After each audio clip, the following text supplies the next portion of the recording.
Okay, guys. Now let's discuss some properties of GP. GP means geometric progression. So the first property is if each term of GP is multiplied or divided by the same non-zero quantity, then the resulting series is GP. Correct?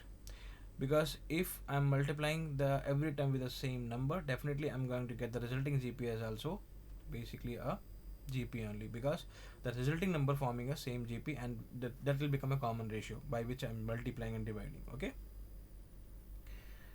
So for this, I don't think so. You need some example.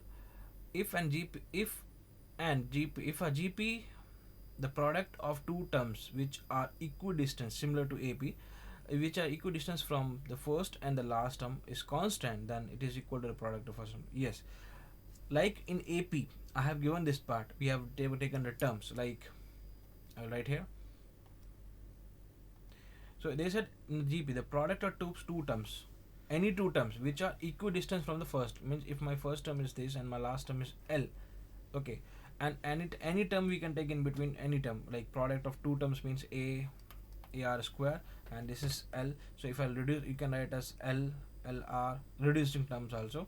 So AR cube, like that, AR to the power 4. So if I'm taking the product of these two terms, and these are equidistant from first and the last term, so the product of these terms if I'm taking, so what will happen, this is equal to the product of first and last term. So the product of AR cube and AR power 4 is nothing but equal to A into L. So this is what the meaning of this property. Okay. Next property says that if each of the term of GP be raised to the some power, then resulting series is also in GP. Yes, every term if I'm raising with the power, some power, okay, like power 2, 3 or anything, I can choose some power. Like if I have some GP 3, 6, 12, okay, if I'll raise the GP with the power, so I'll get 9, 36, like that. So resulting GP also will be in the resulting series will also be in GP. Okay. In a GP, every term except the first term is GM. GM is geometric mean, which I'm going to teach you in the next slides. Of its two term, then which are equidistant. Okay, this property I'm gonna explain again during the part of arithmetic. But even though, what is the meaning of that? If I have a geometric mean between two numbers, okay, between any two terms of geometric series, okay, or geometric progression, and which are equidistant from that particular number, so in that case my TR, my particular term will be this. We can say that my general term will be this. TR is equal to TR minus K and into TR plus K, and where K is less than R.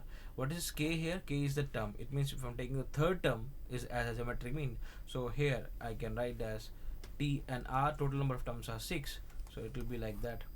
T6 minus 3 is 3 and T6 plus 3 is 9.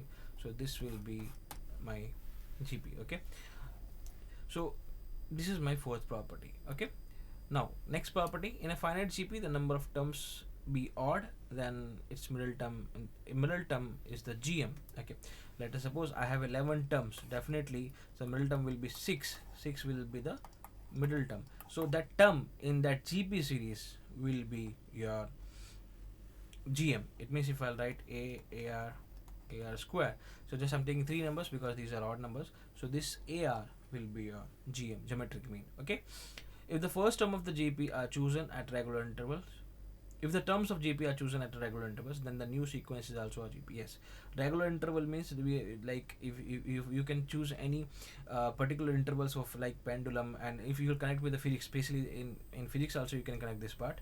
So you can choose any intervals, like after 5 minutes or 10 minutes the pendulum is moving like this way, okay, or else you can take any numbers, like any numbers with some particular intervals.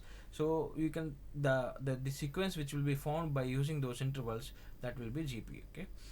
Next is if A1, A2, A3 are in GP non-zero number, non-negative number, then log A1, log A2, log up to AN is an AB.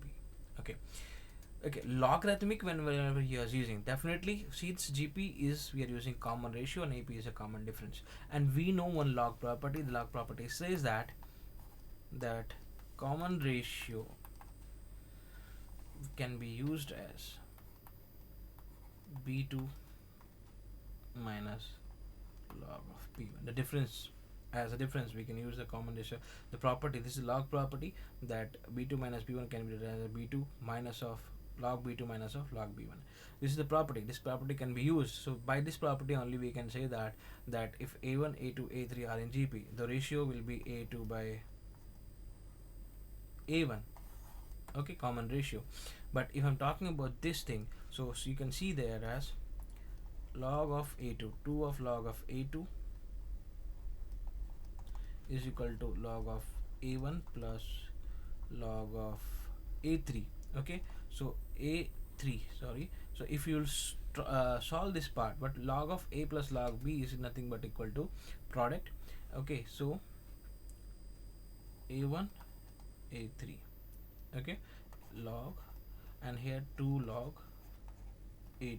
So if I'll take, this is a log property, to m log n is nothing but log m to n to the power m, so log of a to the power 2 is equal to log a1 a3. So you can see that if I'm using the log, if sorry, I will write here a little bit, this as log a2 square is equal to log of a1 a3. Log base has both the log has base same, so we can write as a2 square is equal to nothing but a1 a3. It means a2 is equal to under root of a1 a3, which is nothing but my GP. Okay, next is last property. If a1 a2 a3 and a b1 b2 a3 are 2 GP, then a1 b1 a2, yes, if they are 2 GPs, if I'm taking the product of individual terms of those GPs, the resulting GP will also be again a GP only. The resulting series will be an GP basically. Okay.